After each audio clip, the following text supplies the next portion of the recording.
Today we have a crazy story of a Redditor who messed up by not listening to what their dog was trying to tell them. We'll get into that in a bit, but first, today I messed up by tipping 120% to a pizza guy. Ordered pizza with my buddy, already paid online but totally forgot, so I answered the door with $30 cash like a drunk Mr. Beast, handed it over, thinking I was giving a normal tip. The driver, mid-30s, broken English, driving a car that looked allergic to oil changes, says, "Thank you," like I just cleared his student loans. 2 seconds later, my brain finally boots. Crap, I just tipped him 120% of the order. Thought about asking for it back and then saw him literally hop skip to his car, grinning like he just unlocked a cheat code for life. So yeah, I'm broke. But at least I accidentally cosplayed as a philanthropist for 5 minutes. Sometimes mistakes really do upgrade someone's night. You know, situations like this is partly why I appreciate any app or platform or website that allows you to add the tip beforehand, like when you're ordering. To be honest, I still have that conspiracy theory in the back of my head that it doesn't truly make it to the driver somehow through that website, but still, these days I don't even have cash on me, so I couldn't tip in person if I wanted to. I guess I'm kind of naturally safeguarded from accidentally tipping 120% of my order. Like, if I really had to tip, I would have to go break open the piggy bank jar that I had since 2005 that I just haven't touched the nickels, dimes, and quarters in over 20 years. Masham commented, "I once did something similar with an $80 bar tab. I gave the bartender a $100 bill and said, 'Keep it.' She then started ringing this bell that's supposedly to celebrate high tips. That's when I realized the $80 was charged to my card, and I just gave her a $100 tip." Also, hi, I'm Steven, and if you guys enjoy crazy stories of Redditors severely messing up, why not hit those like and subscribe buttons down below? Our next story is, today I messed up by not waiting until my fiancé was asleep. For some context, I have high-functioning autism, which I definitely think played a role in this situation. My fiancé was married before I even met the man that consistently put her down and made her feel like crap. After years of being told that she was ugly and worthless, she started to believe it. When we first started dating, I did a bunch of research into ways to help her with her self-esteem issues. One of the ways I found was in an article about unconscious thoughts. The article explained that, when told positive things in their sleep, people began to think more positively about themselves. Armed with this knowledge, I started waiting until she had fallen asleep to tell her all of the things that I love about her. I tell her how beautiful she is and how smart and hardworking she is. I tell her that she's a good mom and that I'm so lucky to have her in my life. And amazingly, I think it's helping. Where I messed up was when we were going to bed the other night, I didn't wait long enough for her to fall asleep. I told her that she was my soulmate and she was so beautiful, and she looked up at me and said, "Huh?" I'm sure I had the shocked Pikachu face when I responded with, "Oh crap, you're awake." I then had to very embarrassingly explain to her what I was doing, why, and how long I'd been doing it for. She cried and made me promise that I would always love her as much as I do right now. So, can somebody down in the comments explain to me where OP messed up here? OP's like, I whispered affirming positive things in my wife's ear while they were asleep to kind of try to build some unconscious positive reinforcement. And oops, they accidentally overheard how much I love and adore them and want to see these things for them. You could tell me my shirt fits okay today, and I would be thinking about that 2 weeks later. How could OP have possibly have messed up here? Our next story is, today I messed up by pretending to faint at work because I fell from my chair. I, 24-year-old female, was at my station just mindlessly spinning around in my swivel chair. You know how we all do it when we're bored. Except this time, my chair completely slipped out from under me, and next thing you know, I'm on the floor. Now, our office is usually dead quiet, so of course, the sound of me hitting the ground was loud enough to make the whole department stop what they're doing and look to where the sound came from. Instead of standing up, my lizard brain decided that the best way to save face was to play dead. I shut my eyes and went limp like I'd actually fainted. Bad move. Within seconds, people were crowding around me asking if I was okay. The company nurse and my manager were summoned. I kept the act going for a couple of minutes. When I regained consciousness, I told them that I was feeling better and was ready to go back to work. But my manager insisted I go to the ER and wouldn't let me back to the office unless I had a doctor's note saying I was fit to go back to work. So here I am in the ER having some labs and tests done because I'm too embarrassed to admit I fell from my chair. Edit for update. Hi everyone, so let me just leave this out here. I'm fine. The labs and tests show nothing alarming, except that I have mild anemia, which isn't that alarming, I guess. I'm not from the US. I don't know what workers' comp or why y'all have extremely high ER bills. I didn't pay a single cent as everything was covered by my medical insurance, which my company pays for. I love that OP was so committed to the bit that they now have a permanent record on their medical history that says, a history of fainting randomly. OP couldn't even save face when they went to the ER and said, listen doc, I made it up. I fell out of my chair and I didn't want to look like a fool. No, they went through with it and they got labs and tests done. At least they found out they have mild anemia now. They can go chew on some iron or whatever they treat that with. Woman of Eld commented, one afternoon, I leaned forward at my desk to pick up a piece of paper with sensitive info that had fallen on the floor. My office chair rolled backwards and I bonked my forehead on the edge of my desk. The person catty-corner to me stood up to see if I was okay because he'd felt it in his desk. I said I was fine, and then a few minutes later, my EMT coworker asked me a question. Apparently, when I turned to answer her, my eyes looked funny, and when I spoke, I was slurring. Someone took me to the ER, where I was diagnosed with a concussion. Stupid rolly chair. This next story is, today I messed up by texting my ex. Short summary of the past, me and my ex dated for a short time after knowing each other for years. We were perfect, but she ended things because of her state of mind. We remained extremely good friends and talked every day until she randomly distanced herself and started ignoring me and never calling me. I pleaded with her to just talk to me because I was hurt and confused why my best friend was discarding me, and she got very rude and nasty, disrespectful, and was cussing me out. It got to the point of her blocking me, all because I was trying to genuinely communicate. For added context, she was one of the kindest and most Christ-like people I knew, so this really shocked me and hurt me on a deep level. Her faith inspired me to have a revival in my own faith and begin going back to church, getting baptized, and serving in my church. When she started to distance from me, I noticed she started staying up incredibly late, 2 to 3 a.m. every night, and getting up at 6. She started missing several days of Bible school, skipping mandatory church services for school, and started cussing again like she was before she went to school. I also noticed she was getting really close to this coworker she was talking about a lot and started making Spotify playlists with him and having Bible studies with him.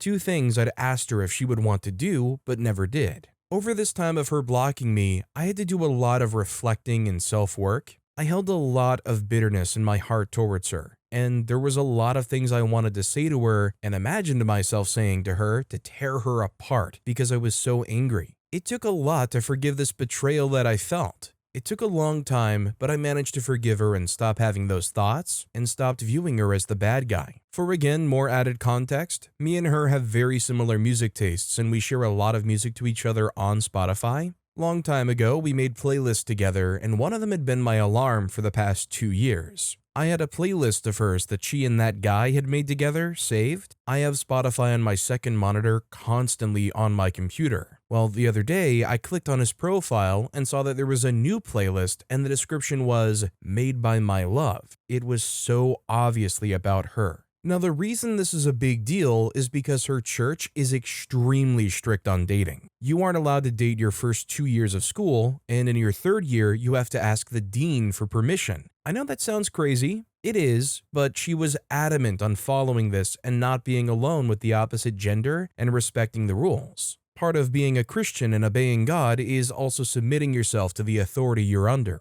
Nothing wrong with her following it, but you can imagine the hurt I felt when I realized she wouldn't even give me a ride to church when I visited her by plane, but she's doing all this stuff with this guy. So now to present time, I see that playlist and all the forgiving I had done gets torn open like stitches being ripped apart. I had asked her many times in the past before she blocked me if the reason she was ignoring me and not talking to me was because she was getting close to him. I will admit I was basically assuming it, but she would constantly say, "You know nothing," and "You don't deserve an explanation from me." And before this, she had confessed to me that there was some horrible sin that she couldn't forgive herself for doing, but also loved doing it, but refused to tell me what the actual action was. Everything she told me about it pointed to intimate immorality. She didn't confirm or deny any questions about what the actual action was, but everything about how it made her feel. I noticed she unblocked me on her spam account for some reason a few weeks ago, so I sent her a text.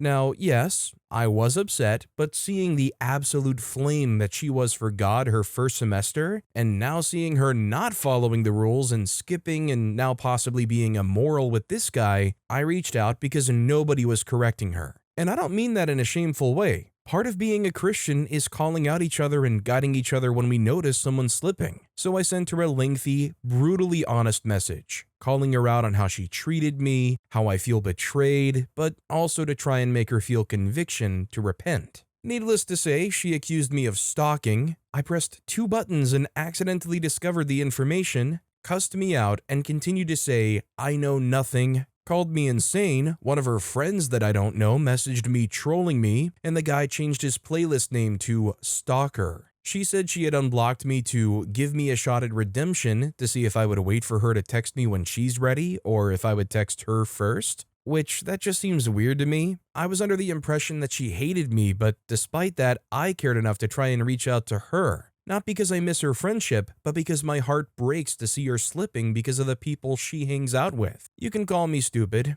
I know I am. She thinks I'm absolutely crazy, and maybe I am. It's just what happens when one person cares so much about another that they want to do everything to talk about any issues and the other won't communicate. We knew everything about each other, but when that communication stops, it becomes impossible to understand each other. And now, all I can do is wait and pray if she ever actually reaches out one day to reconcile our friendship like she said she might. I guess we will see. Thanks for reading if you made it this far. Now, I'm no emotional expert, I'm no situational expert, and I'm not even gonna go into the religion side of things. Think or say whatever you will, I don't think it's particularly important to address here. But just what it feels like to me is OP's almost kind of using the religion as a cover-up to be now, I don't really actually have a vested interest in trying to make sure if she's okay or reaching out to her and trying to rekindle something, but I'm just trying to make sure that she's pious and, I'm just trying to make sure that she sticks to being Christianly. That's why I have to reach out and continue to look at every playlist they possibly make together and make sure to check if there's ever any possible window that I could send something else somewhere.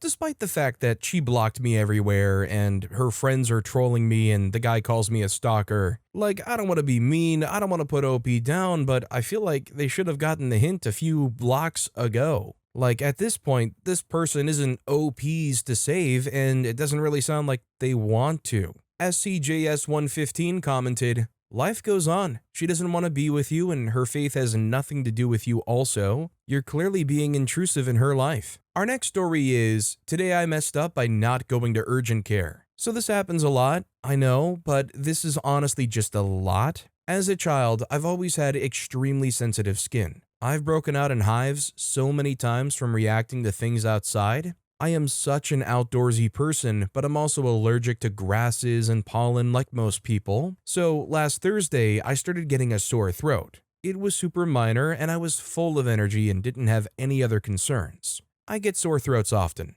It happens. A few days later, after going outside, I noticed a large patch of hives on the top of my foot. Now think red and inflamed and just covered in rough bumps. I kind of assumed that something got into my boot like a bug or a poisonous plant. That was my only explanation, since I was sitting on the ground with my friend and my wife smoking some weed and running around in the fields. Fortunately, I rolled enough where none of us had shared any of it. The next day I woke up, the hives spread to my hands and thighs. My throat was no better or worse, and I was just overall uncomfortable. I remembered the time I laid in a patch of poisoned sumac, and how when I itched, the poison spread. So I started taking care of myself, taking warm showers, applying hydrocortisone, taking Benadryl and ibuprofen. It went on a couple of days, these weird little red patches showing up, staying, but would no longer be itchy. My entire family and wife wasn't concerned and told me to give it another day. My throat never got worse, but it never got better this entire time.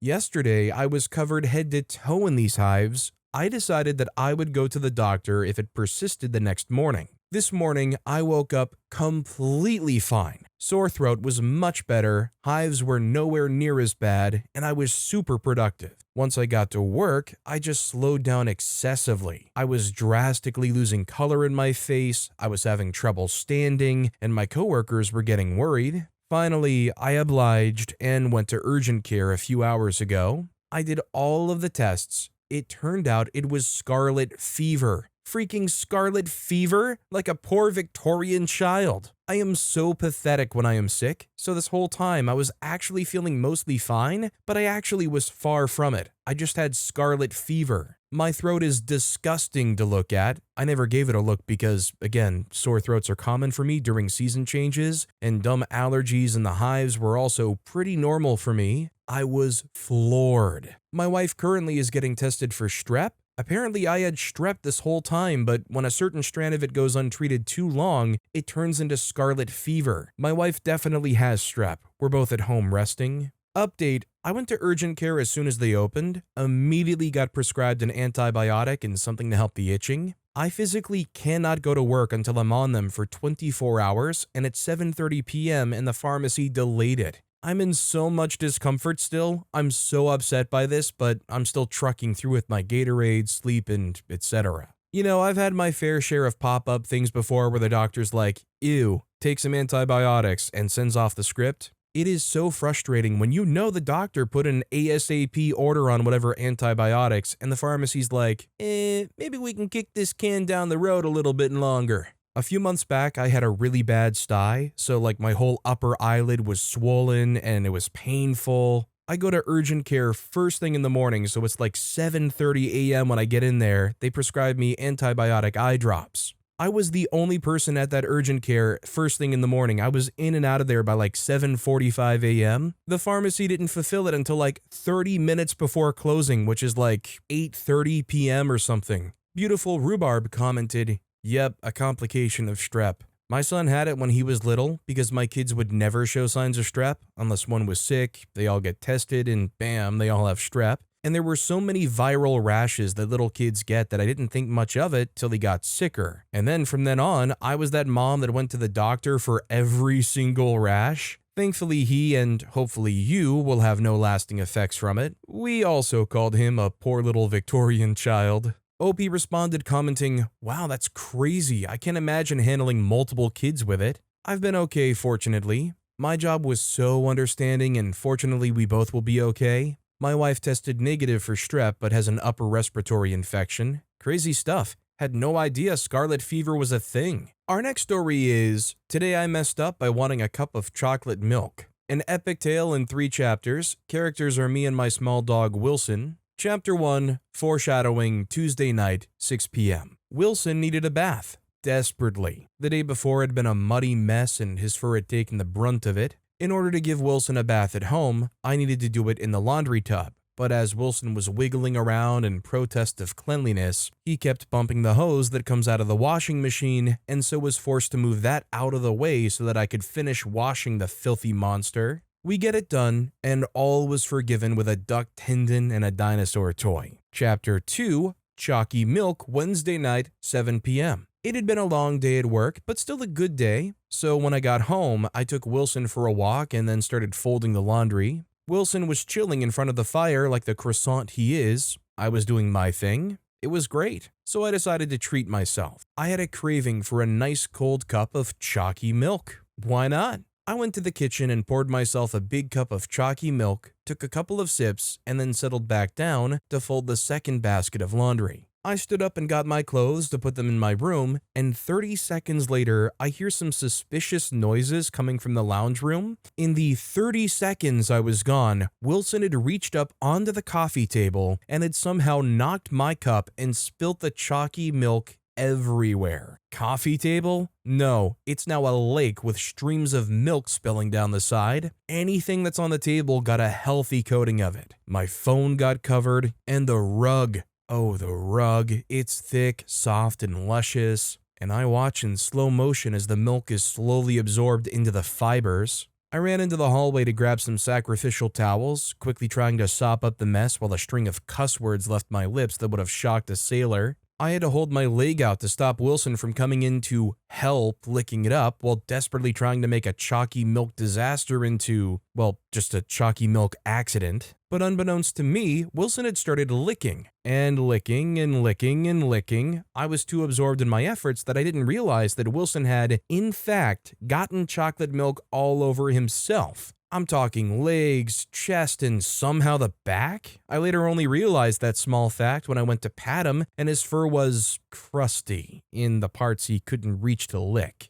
I eventually realized I had a carpet cleaner that I could use, I just had to learn how to use it. By the time I was done, it was 9:30 at night. Wilson was happily passed out on the couch. I was having a morning ceremony for the cup of milk. Time for bed, I thought, but the towels I'd initially used for the lake had since started to smell rank. And knowing the smell would only get worse overnight, I popped them in the washing machine and turned it on. Wilson and I fell asleep to the low rumble of the washing machine working away. Sweet dreams. Chapter 3. A Need for More Towels, Thursday, 8 a.m. You know, it's always nice to have a bit of a sleep in, especially after having to get up so early for my other work shifts, 5 a.m. The bed was nice and warm. Wilson was so snuggly and cute, all was quiet and well, so relaxing and such a nice way to get up. Everything had been forgiven after the shenanigans of the night before. So we get up and we do our usual thing. I go and open up the door to the laundry to let Wilson outside while I get ready, except he's tiptoeing. Why is he tiptoeing? I go to stand on the floor of the laundry and I was instantly glad that I hadn't put socks on. You see, dear reader, herein lies the problem. Whoever owned this house before us was a psychopath and thought that putting carpet in the laundry room was a good idea. Unfortunately, my parents have never had the time or money to fix this atrocity, so when I stepped onto the floor in the laundry, it wasn't just wet. My foot sank. Bubbles came up, a ring of water appeared around the edges of my feet, and finally, the telltale squish of not just a swamp-like carpet. My life flashed before my eyes, and that stupid hose floats to the surface of my mind. Wilson got kicked outside while I furiously started throwing everything that was on the floor out into non-marsh areas. Bin, laundry basket, detergent, the rice and potato we store in there. We don't have room anywhere else. It was all thrown with reckless abandon because even though it may have been like that for 8 to 9 hours now, there was no way I was letting it sit for a moment longer. And then it was off to the linen closet to get a towel, and another, and another. 5 should do, right? I can use the one that's hanging in the laundry.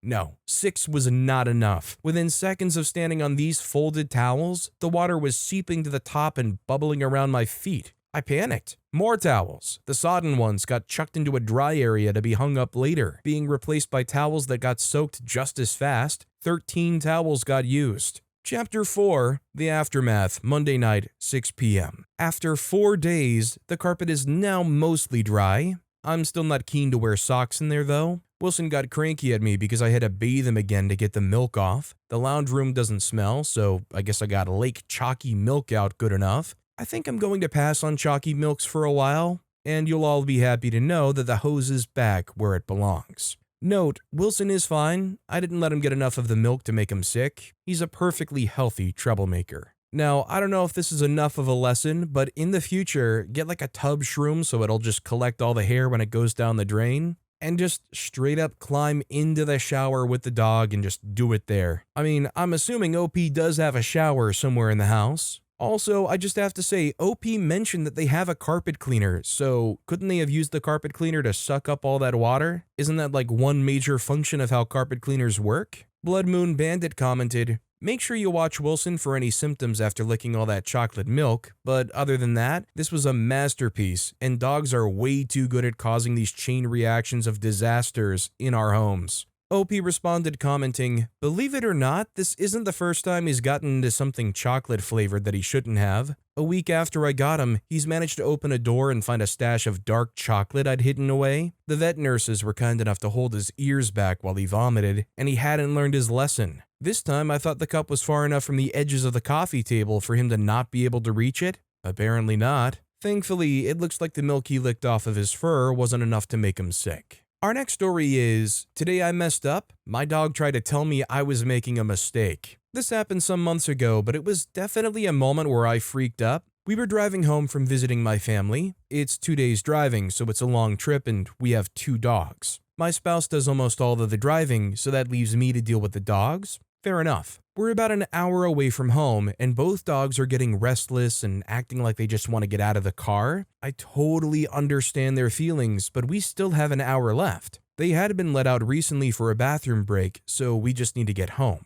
I hear one dog make an odd sound, so I glance in the back seat and observe them pooping. We do have a car seat cover at least. I quickly unbuckle and crawl into the back, telling my spouse that it's okay, I've got this, please just keep driving. Dear readers, I did not in fact got this. I cleaned up that mess and was about to move back to the front seat when I unfortunately stuck my hand in some poop that I hadn't seen. I go to get this cleaned up, but the location is such that if I try to clean the car seat cover, I'm going to mush the poop into the seatbelt buckle, and I really don't want to do that. I make an executive decision that I'll just remove the seat cover in such a way that the poop stays in the cover, and we'll just toss it out when we get home. I was able to successfully complete this task. Then the dog vomits all over the now uncovered back seat. I again reassure my spouse that it's under control and just keep driving. As I'm nearly done cleaning that up, the dog then suddenly gets into his pooping stance again. I had a Clorox wipe in my hand already, so I thought, fine, I'll just catch the poop with the wipe and save myself another cleaning project.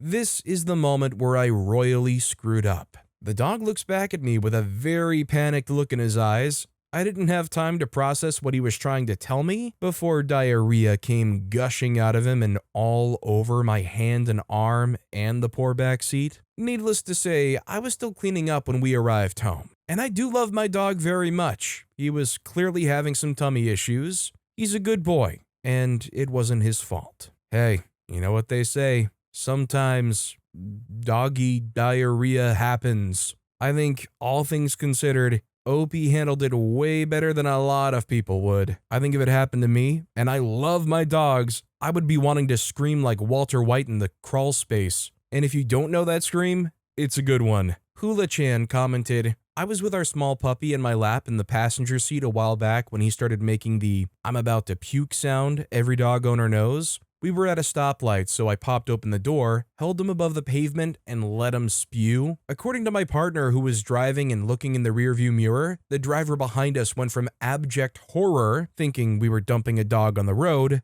to crapping herself laughing. Our next story is, today I messed up, doing a good deed and ended up in the hospital. I was cycling to work at 5:15 a.m. as usual. It's dark and I'm riding through a harbor area of the city. I hear the sounds of groans and screams and assume it's the usual drunkards of Friday night aftermath. The screams then ring out, "Help, help, I'm dying." And I look across the water and see the ripples of something. Someone is drowning. It's a man in the water not having a good time. Instincts kick in and I turn my bike around, right across a bridge and through the nearby car park at full speed. In my haste to get to the man, I forgot about the chain links between the bollards and the car park. I plow 15 to 20 miles per hour into the chain and crash. Bike has some pieces fly off and I quickly get myself up, grab the bits and look down and my leg is bleeding quite badly. Run over to where the guy is, throw in a polo and luckily he grabs it and gets in.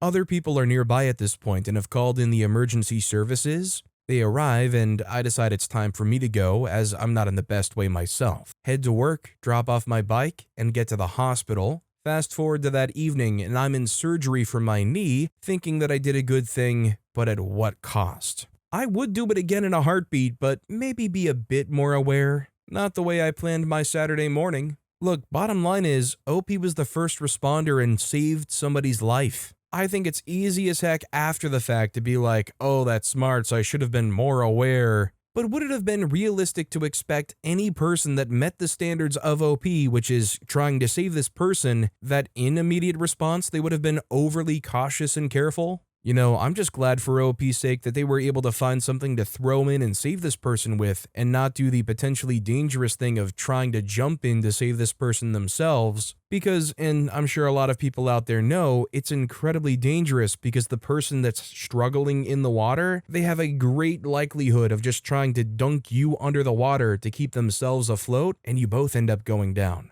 Lioness99A commented, first rule of first response, don't put yourself in any danger. There's a reason that paramedics don't run with all of their kit. They don't want to risk hurting themselves and ending up with 2 casualties. But congrats for saving a life and hopefully a quick recovery from your injuries. But with that being said, that's all the time we have for today. Now, if you want to hear another absolutely crazy story of how a Redditor messed up, check out that video on the left. Or if you missed my latest video, check out that video on the right. That said, I'll see you all next time with some more stories.